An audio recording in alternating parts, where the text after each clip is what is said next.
Bonsoir Fabien, comment vas-tu? Bonsoir. Eh ben, ça va très bien. Ouais, bonne année déjà. Oui, merci, et même. Bon, on va partir de l'idée que 2021 sera meilleur que 2020, moins chaotique, mais bon, J'espérais. ceci étant, écoute, on surfe sur la vague, ça va très bien, voilà, on va faire en sorte justement d'aller capitaliser sur nos forces.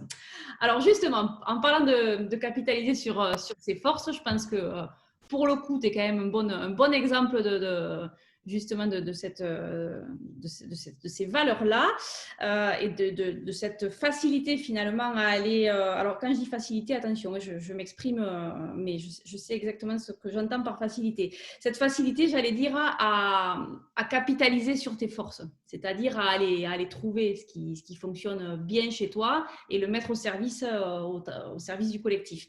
Alors, tu as été capitaine du 15 de France, je crois que tu m'as dit une quarantaine de sélections en tant que capitaine, 118 sélections en tout, c'est ça? Ouais. La première question que j'ai envie de te poser aujourd'hui, on sait tous que Fabien Pelouse, c'est probablement le capitaine le plus apprécié, autant par ceux qui ont été ses coéquipiers que par le public. En tout cas, c'est les retours que j'ai, donc c'est comme ça que je te le livre. Moi, je voudrais savoir quelle est la valeur essentielle d'un capitaine au long cours comme ça. Ah, c'est difficile de sortir une valeur plus qu'une autre. Je crois qu'il y a quand même quelques fondements pour attirer le respect des gens. C'est d'une part, mais le respect qu'on montre par rapport aux gens, par rapport à ses coéquipiers, qui est pour moi quand même une notion fondamentale et qui est bien véhiculée dans le rugby parce que alors on parle beaucoup de rugby comme un sport de défi, de combat. C'est aussi un sport de respect, un sport de respect de règles de ses coéquipiers, des adversaires aussi. Et c'est vrai qu'on ne développe pas forcément ce penchant-là, et pourtant, il est bien présent. Et la deuxième notion qui est fondamentale, c'est l'engagement qu'on met dans ce que l'on fait au quotidien. Euh, et ça, cet engagement-là, en fait, c'est un énorme levier, un énorme vecteur pour les coéquipiers, pour vous suivre et pour justement faire en sorte que ce respect il soit donné. Parce que le respect, ça se décrète pas, mais il faut l'acquérir, quoi. Et l'engagement qu'on met au quotidien dans ce que l'on fait, ça, c'est quelque chose d'important. Moi, j'ai assez peu de fierté d'avoir eu un nombre de sélections, d'avoir eu un nombre de capitanats ou des titres, etc. Par contre, j'ai cette fierté d'avoir, je pense, mis toujours beaucoup d'engagement dans ce que je faisais tout au long de ma carrière. Et je crois que c'est à travers ça aussi que les gens euh, me reconnaissent cette faculté-là ou ce rôle de capitaine que j'ai su tenir. Je pense que c'est beaucoup par rapport à l'engagement que j'ai su montrer. Mhm. Oui, tout à fait. Et je pense que tu as raison. C'est-à-dire que euh, ton authenticité, Moi ta aussi, je pense que simplicité, j'ai raison. mais ton authenticité, ta simplicité, c'est justement, je trouve que ces valeurs-là, elles se retrouvent dans l'engagement que tu mets, tu vois, dans l'implication que tu as eue. Parce que s'engager, il y a beaucoup de personnes en fait qui parlent de s'engager, qui s'engagent, et puis qui à un moment donné ont ce down là, ce coup de mou entre guillemets. Et effectivement, s'engager, c'est à un moment donné se dire j'y vais et puis tout faire, tout mettre en œuvre finalement après pour aller jusqu'au but qu'on s'est fixé, quoi, en fait, à l'objectif qu'on s'est fixé. Exactement. Voilà, alors justement, tu viens d'aborder justement l'engagement. Dans un match, comme dans la vie professionnelle, comme dans la vie personnelle, vraiment, c'est valable dans tous les domaines de la vie, ce que je vais aborder maintenant. Bien évidemment, entre le moment où on s'engage et le moment où on atteint l'objectif, on traverse différents moments, dont des moments de crise. Forcément, dans un match, et je suppose que ça t'est déjà arrivé, d'avoir un match où tout semble perdu. C'est-à-dire, à un moment donné, tu te dis, bon là, visiblement aujourd'hui, c'est mal barré, quoi. Je veux dire, comment est-ce qu'on fait quand on est capitaine d'une équipe de rugby pour aller réembarquer, c'est-à-dire se remotiver soi-même, remotiver l'autre ou les autres, et tout ça en un temps record? Comment est-ce qu'on fait quand on se dit, ouh là là là, on voit que, c'est-à-dire que de façon rationnelle et concrète, tout part en vrille, quoi. Comment est-ce qu'on fait pour réembarquer, se réembarquer, réembarquer les autres et tout ça en un temps record? J'en ai connu des situations comme ça, où c'était mal embarqué et des fois ça s'est terminé piteusement parce que ben justement, on n'a pas su collectivement redresser la barre et d'autres fois, on a su justement collectivement avec des mots, avec des regards, avec des actions aussi, faire face et rebondir. Il n'y a pas qu'une façon de faire. Vous dire qu'il y a une façon automatique de, de, de répondre aux problématiques, je vous mentirais.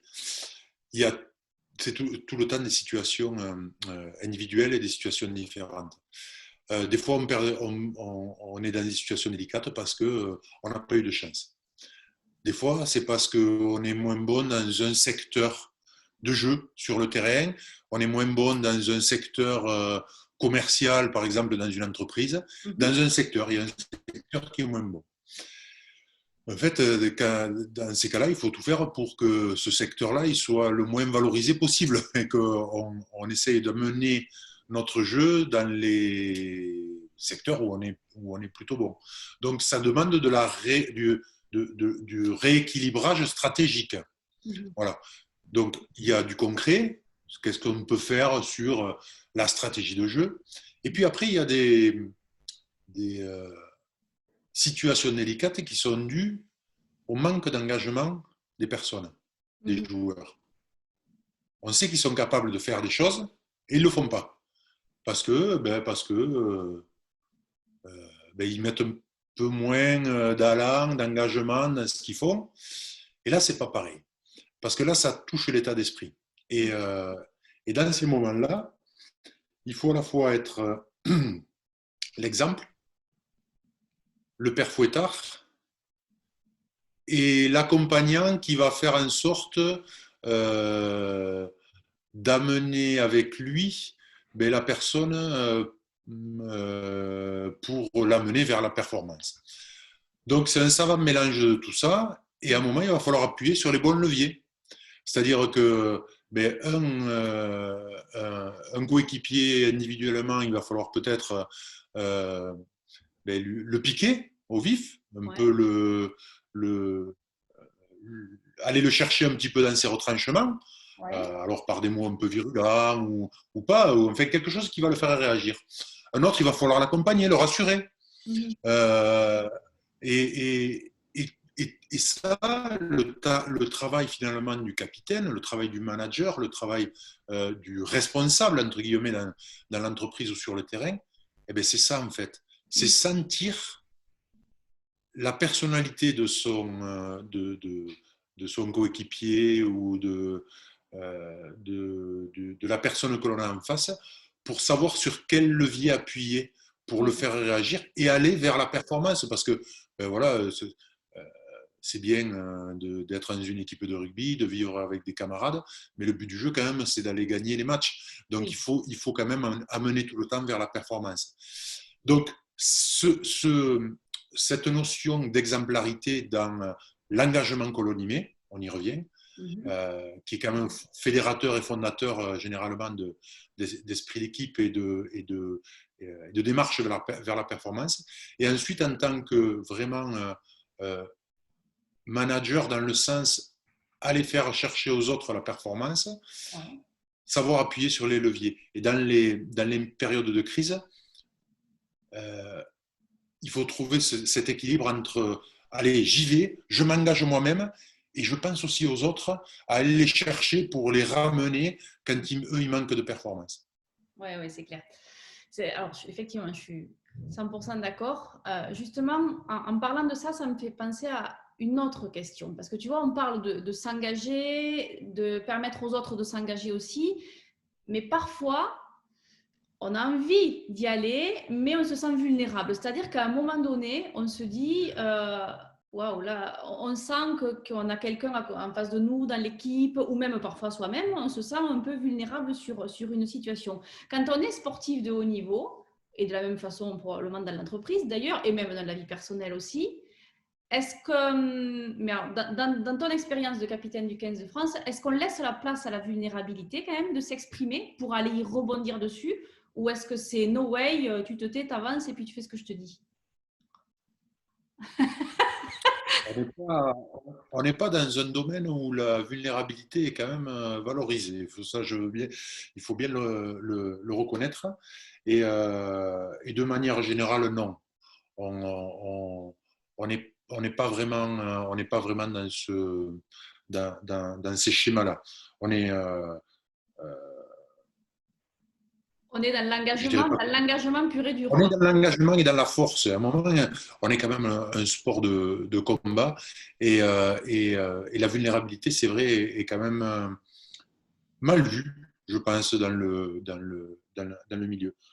On accepte a posteriori, je pense, les Ouais, moments de faiblesse des joueurs. ouais, Mais sur le moment, je crois qu'on n'est pas du tout dans ça. Parce qu'encore une fois, ces notions de, de- d'exemplarité, d'aller montrer l'engagement, elles ouais. sont tellement importantes dans notre sport que finalement, voir des gens dans des situations délicates, à la fois physiques et psychologiques, Mhm. elles sont plutôt rejetées, effectivement. Oui, oui. Mais alors là où je te rejoins complètement, c'est qu'effectivement, je trouve que dans la notion d'engagement, il y a le fait justement d'aller dépasser ses vulnérabilités au Mhm. titre de cet engagement. Tu vois, moi, à titre personnel, pour moi, l'engagement, c'est ça, c'est se dire, j'ai ma zone de vulnérabilité, mais je vais au-delà de cette zone parce qu'à un moment donné, j'ai pris un engagement vis-à-vis de moi-même, vis-à-vis de l'autre, vis-à-vis du groupe, peu importe. Et quand je me suis engagée pour ça, j'y vais. Et tu vois, Ouais. je ne reviens pas sur ce que j'avais dit ou pas, ou sur ce sur quoi je m'étais engagée, quoi. Je m'engage, j'y vais, je vais au bout. Et la vulnérabilité, à un moment donné, je pense que c'est à chacun à faire son propre travail, finalement, à titre personnel, Ouais. pour, tu vois, pour vraiment avoir cet engagement et le mettre au service du collectif. Donc, mais ça, effectivement, je suis à 200% d'accord. Je voudrais te poser une autre question parce que bon, les personnes qui t'ont vu à Bourges sur la soirée Craquer le Code ont entendu ce que je vais te dire et ça fait vraiment partie des valeurs que tu mets souvent en avant. Tu parles souvent de donner du sens. Mhm. Oui, voilà, pour réussir vraiment, il faut donner du sens à ce qu'on fait. Je me souviens qu'à Bourges, à la soirée de Bourges, tu disais, euh, au-delà du travail que l'on fait, il faut donner du sens et savoir ce pourquoi on se lève le matin, en fait. Qu'est-ce qui fait que, voilà, qu'on se sent vivant, quoi, finalement. Ça veut dire quoi pour toi, donner du sens? Ça veut dire quoi?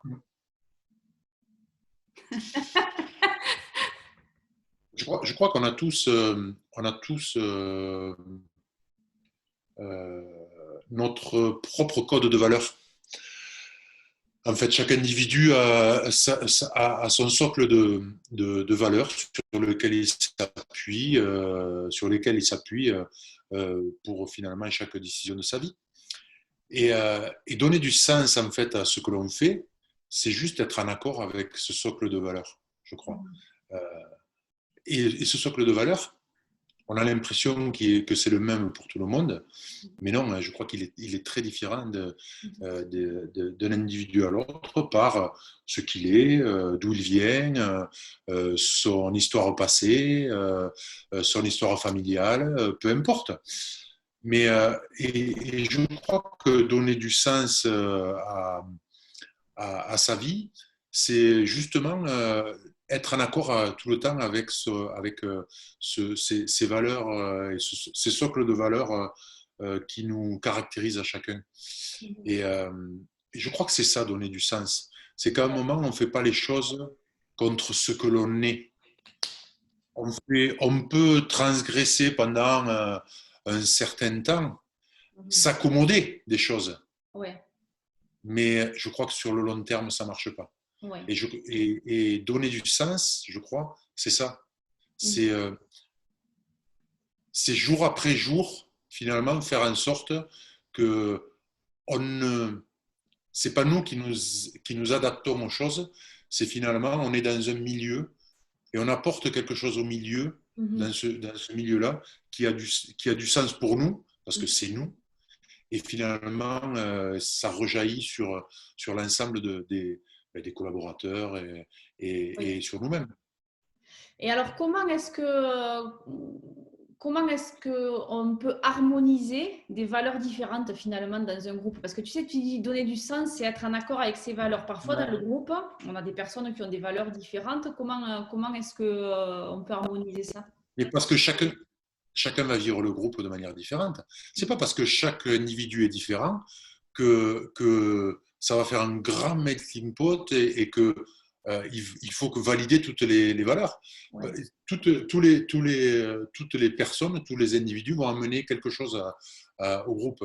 Et le groupe, il aura une entité propre Mhm. qui sera le groupe, comme une équipe, hein, chaque équipe est différente, elle Ouais. a son propre code de valeur, elle a son propre personnalité, et l'équipe, je sais pas, du Stade Toulousain, Mhm. en termes de valeur, en termes de socle justement de valeur, mais elle Mhm. est différente de l'équipe de Clermont, du Stade Français ou de Toulon. Et, Ouais.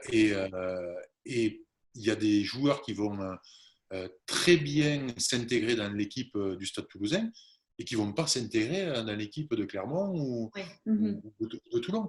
Et Ouais. pourtant, les joueurs qui la composent, ben, ils ne sont pas forcément très, très différents. Mais la réunion de tout, ben, ça donne quelque chose Oui. de finalement c'est différent Oui. d'un club à l'autre. Et donc, ben, C'est ce qui, finalement, vas-y. c'est ce qui fait que dans certains groupes, dans certaines situations, tu te dis, là, il y a quelque chose qui vibre en moi où je sens que, effectivement, j'ai Exactement. envie de Je me sens, m'engager. je me sens bien. Voilà. Ça colle. On dit souvent, ça colle. Oui. Ça colle. Voilà. Là, ce que je vis là, ça colle pour moi, quoi. Voilà. Je me sens bien.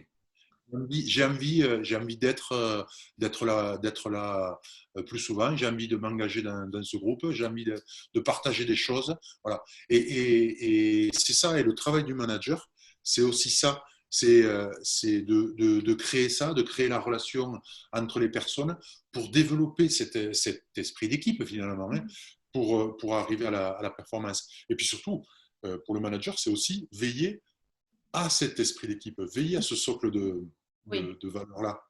Oui, Et oui. que s'il y a un individu qui vient contrecarrer cet esprit d'équipe, ben, il faut ben,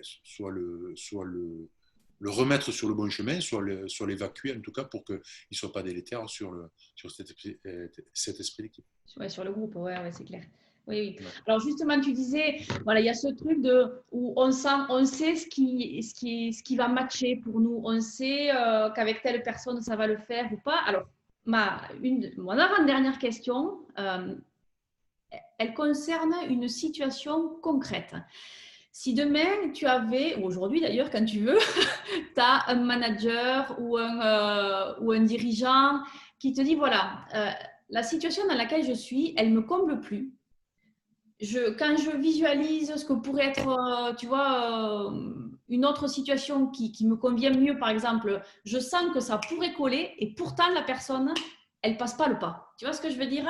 Elle n'est pas bien dans l'environnement dans lequel elle est. Elle serait mille fois mieux dans un autre environnement, mais il y a un truc qui fait qu'au moment de faire tu vois, le pas, non, ah, au secours, tu vois, ça serait quoi le conseil que tu donnerais à ces personnes-là pour craquer le code, tu vois, pour y aller? Je sais pas, c'est difficile parce que chaque situation est différente. Mais je crois que il y a, on peut pas dire que l'herbe est tout le temps plus verte ailleurs, parce que moi j'y crois pas à ça. Et le monde que l'on vit, dans lequel on vit, c'est aussi nous qui le faisons un peu. Donc, Beaucoup. moi je crois que c'est ça qu'il faut faire comprendre. c'est ça qu'il faut faire comprendre aux personnes à qui on s'adresse et qui pourraient avoir cette tentation-là. C'est que à un moment, si la situation ne me convient pas alors qu'on a fait les efforts pour essayer qu'elle convienne, ben, c'est qu'il faut changer de milieu. Et si on a tout fait du côté du milieu, entre guillemets, pour intégrer la personne et que la personne ne s'est pas intégrée, c'est que ce milieu ne lui convient pas. Donc, quand on travaille avec de l'humain, il n'y a pas de situation préétablie. Il n'y a que du cas individuel. Donc, c'est quand même compliqué de répondre à ta question.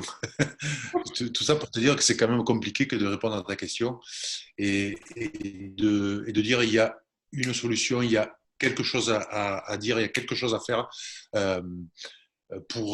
qui marche à chaque coup. Non, ça ne marche pas à chaque coup. Est-ce que tu ne penses pas que dans ce genre de situation, la seule chose qui pourrait fonctionner de façon universelle, c'est se dire, OK, garder ce focus sur l'engagement, justement. Se dire, est-ce que cette situation-là vous donne envie de vous engager ou pas? Tu vois ce que je veux dire? Ouais, mais moi, je suis un mauvais exemple parce que moi, c'est de fait l'engagement chez moi. Oui. Donc, en fait, moi, c'est même plus une problématique, si tu veux, l'engagement. Moi, je pars du principe que s'il n'y a pas d'engagement, il ne peut pas y avoir de réussite. C'est pas possible. Donc, voilà, donc c'est le minimum syndical, quoi, l'engagement qu'on doit mettre. Donc, effectivement, c'est le socle commun, mais, euh, mais, euh, mais oui, c'est le minimum syndical, quoi. Et encore une fois, le travail du manager, c'est de faire en sorte de trouver le bon levier pour que chaque collaborateur euh, il trouve son compte, mette du sens dans ce qu'il fait. Et donc, comme ça a du sens pour lui, cet engagement, il va le mettre naturellement. Bien sûr, oui, oui, non, mais c'est clair, c'est clair. Alors justement, ma dernière question. Moi, j'ai créé Craquer le Code il y a un petit peu plus d'un an et demi. Je t'avais expliqué le contexte, etc. Et je t'ai appelé, je t'ai dit, voilà, Fabien, ce que je fais. Et tu m'as dit, OK, je viens. Et pour le coup, je m'engage. Qu'est-ce qui fait que tu as dit oui? Qu'est-ce qui fait que tu t'es engagé dans l'aventure Craquer le Code? Parce que je trouvais que c'était très original, déjà, de ce concept-là, et puis cette façon de voir les choses. Et puis, voilà, bon, moi, j'interviens beaucoup en entreprise, voilà, pour faire des séminaires sur la performance, sur là, en ce moment, la résilience, les choses comme ça. Mais sur justement craquer le code, aller chercher un peu plus loin, voir différemment, ça m'intéressait de voir en tout cas comment tu pouvais monter ça et qu'est-ce qu'il allait en sortir. Et puis il en sort de bonnes choses et de belles choses en tout cas. Donc voilà pourquoi je suis venu. Et puis voilà, je trouvais qu'aborder finalement un sujet qui peut être fondamental dans la vie des gens de cette manière-là, avec à la fois du professionnalisme et un peu de légèreté, parce que aussi, voilà, il faut le faire de manière aussi un peu légère. Mais voilà, je regrette pas de t'avoir dit oui, en tout cas. Bon, très bien. Eh bien, moi, je ne regrette pas du tout de t'avoir fait participer et de te proposer les dates qui vont arriver. Écoute, Fabien, merci beaucoup. Je vais juste rappeler aux personnes qui regardent cette interview que donc tu fais partie de la tournée Craquer le Code, que tu seras avec nous au Palais des Congrès de Paris le 17 septembre 2021, sur d'autres dates aussi de la tournée. Que vous pouvez retrouver sur le site www.craquerlecode.com. La tournée, normalement, doit reprendre au printemps 2021 sous réserve des conditions sanitaires. Voilà. Donc ça, mais en tout cas, de toute façon, il n'y aura pas d'annulation. D'éventuels reports peut-être, mais là pour l'instant, à l'heure à laquelle on parle, je n'en sais rien. En tout cas, voilà, Palais des Congrès de Paris, 17 septembre 2021, ça c'est acté, voilà. Et il y a 18 dates, je crois, qui sont calées. Toi, tu interviens sur plusieurs dates. Et donc, encore une fois, tout sera sur www.craquerlecode.com. Ben, écoute, Fabien, je pense que voilà, je te remercie beaucoup. L'année va bien commencer. On va craquer le code. Et puis, je te dis à très bientôt. Bonne soirée. Ciao, ciao.